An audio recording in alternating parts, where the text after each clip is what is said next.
Que el Espíritu Santo baje sobre ¿cómo me dijeron que se llamaba? Alejandra, que el Espíritu Santo la cubra en todo momento, en todo instante, en cualquier hora, en cualquier sitio, en cualquier parte que ella se encuentre, en cualquier lucha que tenga que romper, en cualquier cadena que tenga que destruir. No, es que no hay patrulla. Dijo la Castro que ya no hay patrulla. Se fueron y les dieron un ticket. So there's no cops. When I think about freedom, I think about space. No borders, no walls.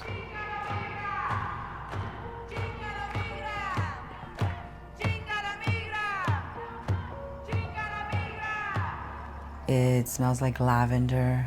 It smells like copal. I've been using some of her powerful words in different places where I've been, surround reproductive rights, around migrant issues, queer issues, the issues facing our communities and the intersections of them.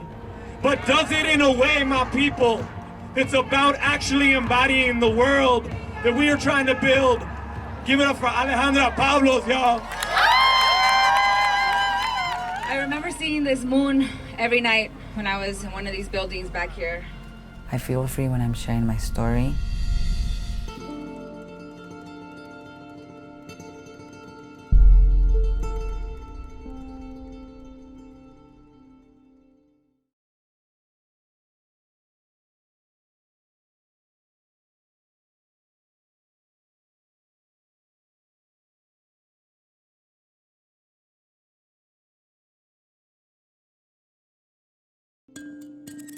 As we end today's show in Arizona, where immigrant rights and reproductive justice activist Alexandra Pablos was just freed from the for-profit Eloy Detention Center, can you talk about where you were held, why you were taken, and how you achieved your freedom, Alejandra?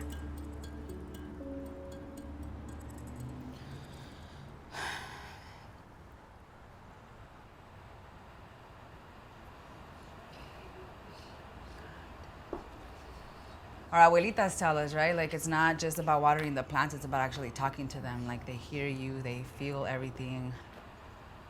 I've had some plantitas die. I'm pretty sure my homie here feels what's going on. So seeing them, like, feel this shit also, right? Like, feel what's going on, it's important to me. How y'all feeling? Y'all doing good? I am a criminalized person. I'm a community organizer.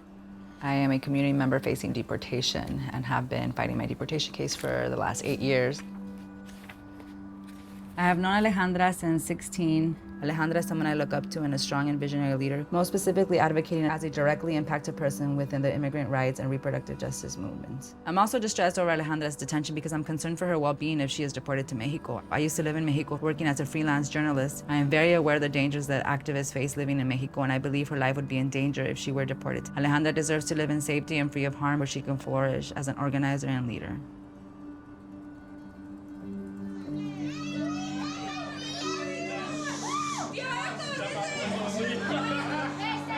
I was born in Nogales, Sonora.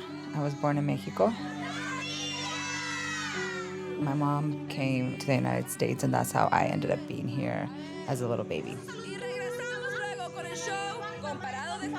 My mom's story is really not that different from all the dreamers. She's really wanted to come to live in the United States for better opportunity, you know? My mom naturalized through the 86 amnesty.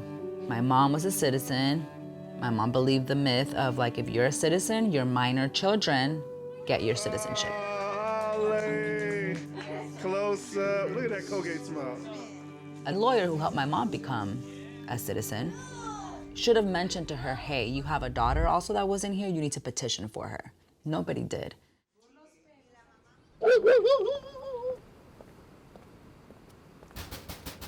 Hello? I'm looking for Roberto. Yeah. Roberto Galvan. Yeah. Hi, did you already vote? No, I haven't. David Garcia is somebody who's not going to be attacking us. I'm facing my own deportation case, and I'm going to be fighting for him to be in position because he could actually give people pardons. He can actually bring peace to our streets. Arizona has always been my home.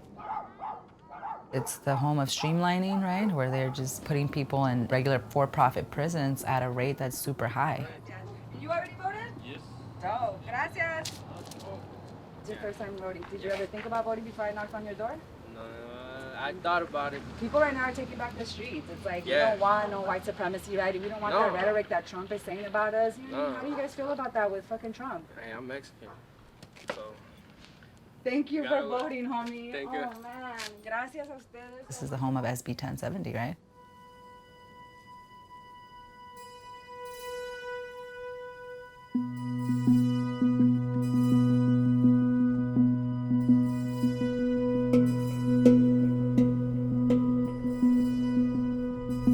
In 2009, we were leaving a bar that's heavily attended by a lot of Latinos and Latinas, and he just was sitting there waiting. He just pulls me over. I get my first DUI, and then I got put on probation for 2 years. And then within those 2 long years, I got pulled over, and I get a letter in the mail that says, now you're being charged with a DUI. Next thing you know, I'm on my 5th month of my check-ins. You know, my probation officer calls me on a random day to change our regular days. And then when I show up, I come into the office and these 2 guys come from behind and they say that they're ICE. And say that I'm being deported. I literally thought I was going to Mexico. So I'm like, wait, what? What's going on? I'm a legal permanent resident. And they were like, yeah, but you are on probation for drug paraphernalia and those are deportable. And like I just never came home for like 2 years and 4 days.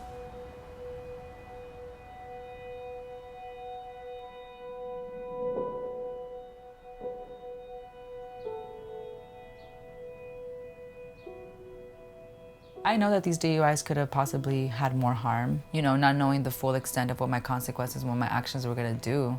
But it's, again, doesn't merit deportation. It just doesn't merit that. Chinga la migra. Chinga la migra. Chinga la migra. Chinga la migra. Oh no, I'm sorry, baby. She don't like the migra. Y'all heard the children, y'all heard the future. I have court December 11th. It's an asylum hearing, y'all. I come from a family of mixed statuses. I come from a family with lack of information. If I do a lot of this, it's because when I talk about my case and my story, I get like knots in this right side. But it's only because I've been learning how to listen to my body and I've been doing a lot of healing work and trauma work. Can you envision a life where you're not publicly active on abortion and mass incarceration issues? Can you envision a life without Trump? Yes, I can. Why are you afraid to return to Mexico, Alejandra? I have all my family here. My entire family is here. I've lived here my whole life. You said, you know, I'm fighting to keep my family together. But those kinds of things for the judge can minimize your fear. Sort of like, well, then what your real motive is. And I've seen him do that in court before. I talk about my story all the time, not even intentionally. But it's just who I am. It's like I am trying to get all the way free everywhere I go. Gracias. Me las compro en el pinche Michaels y les pongo bobby pins. Los safety, no, sí, los bobby pins estos. Sí. Y así me los encajo. Gracias. If we don't win this asylum case, because I'm fighting for political asylum, because I do fear that the advocacy that I do, that the work that I do, that my values, what I'm centered in, if I do that in Mexico, I will be in danger. Abortions are not legal there. I don't want a parent right now, and if I get pregnant again, I will have another abortion. So to me, that's something that I think about every day. My life will completely change if I am deported. If we lose asylum, I will have to get a governor's pardon.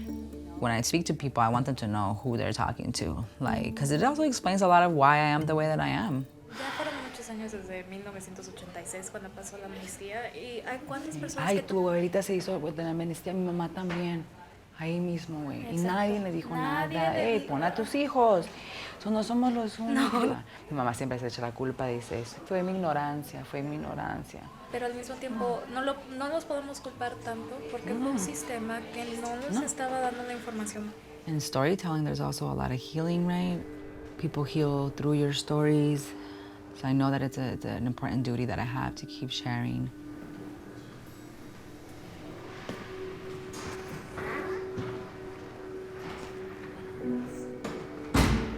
I probably shared my story today around 5 or 6 times, maybe a couple more times. It's getting heavy, right? All the storytelling and reliving all that trauma. And I just remember finally towards the end, I was just like, I can't wait, just be quiet.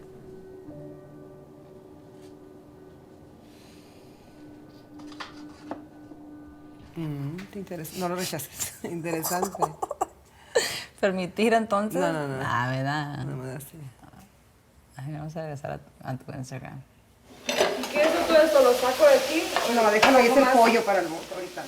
She asked me for the first time today, tell me the truth. She goes, do you blame me for being in this situation? Because I didn't help you become a resident before the age of 18, basically. And I'm just like, no, Mom, like, never.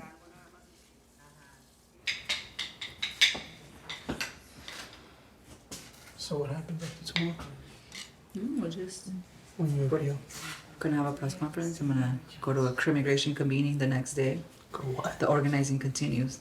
I just want my friends to get here. We can hang out. Where's Karen? She's with the dogs. She'll be there.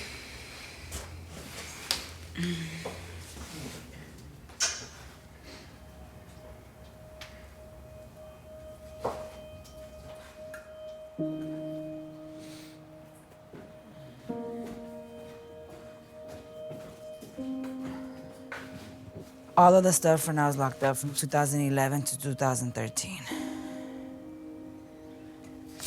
These are made in prison. Court fees. You gotta pay people to be in jail. Oh my gosh, look at these. This is us.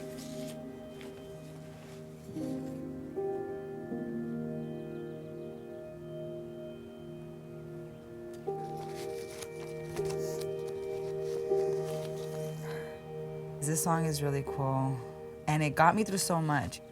Se llama El Alfarero. I'm gonna sing it. Un día orando le dije a mi Señor, tú el alfarero y yo el barro soy. Moldea mi vida a tu parecer. Hazme como quieras, hazme un nuevo ser. Me dijo, no me gustas, te voy a quebrantar.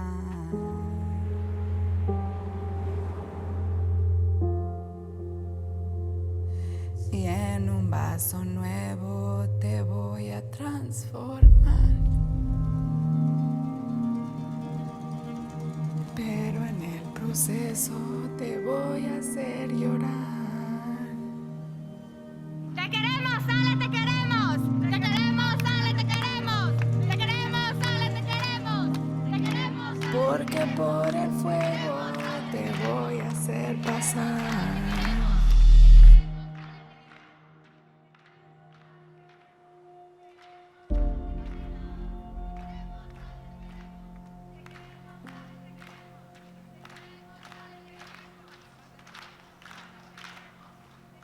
When I think about freedom, I think about space.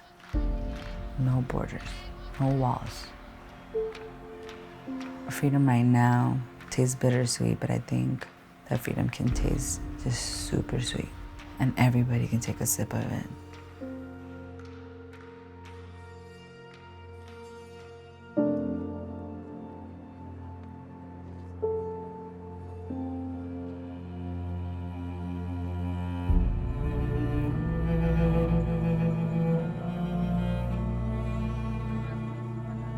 I feel so free when I'm with my family, when I'm with my sisters, when I'm with my community.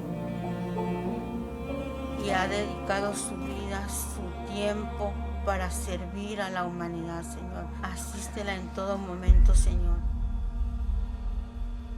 I think I'm ready to feel it all of the time.